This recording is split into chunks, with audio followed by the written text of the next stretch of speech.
പേരക്കുട്ടിയെ രക്ഷപ്പെടുത്താൻ ശ്രമിക്കുന്നതിനിടെ വയോധിക പുഴയിൽ മുങ്ങി മരിച്ചു. കോതമംഗലം സ്വദേശി ലീലയാണ് മരിച്ചത്. പേരക്കുട്ടി അദ്വൈത് രക്ഷപ്പെട്ടു. മൃതദേഹം കോതമംഗലം താലൂക്ക് ആശുപത്രി മോർച്ചറിയിൽ സൂക്ഷിച്ചിരിക്കുകയാണ്. കോതമംഗലം പരീക്കണ്ണി പുഴയിൽ കണ്ണാടിക്കോട് ഭാഗത്താണ് അപകടമുണ്ടായത്. അർജുൻ മട്ടന്നൂർ നമുക്കൊപ്പം. അർജുൻ മട്ടന്നൂർ, ആ കുഞ്ഞിനെ രക്ഷിക്കാൻ കഴിഞ്ഞു, പക്ഷേ ആ അമ്മൂമ്മയ്ക്ക് ജീവൻ നഷ്ടമാകുന്ന ഒരു സാഹചര്യവും ഉണ്ടായി. എങ്ങനെയാണ് ഈ അപകടമുണ്ടായത്?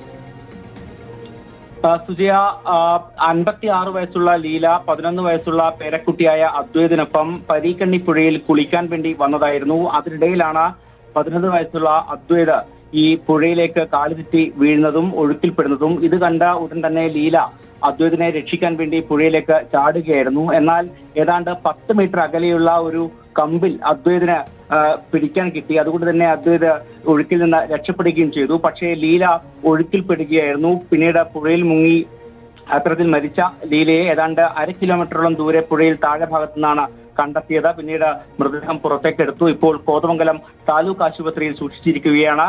പേരക്കുട്ടിയായ അദ്വൈതിന്റെ ആരോഗ്യനില തൃപ്തികരമാണ് എന്നാണ് ആശുപത്രിയിൽ നിന്നും പറയുന്നത്.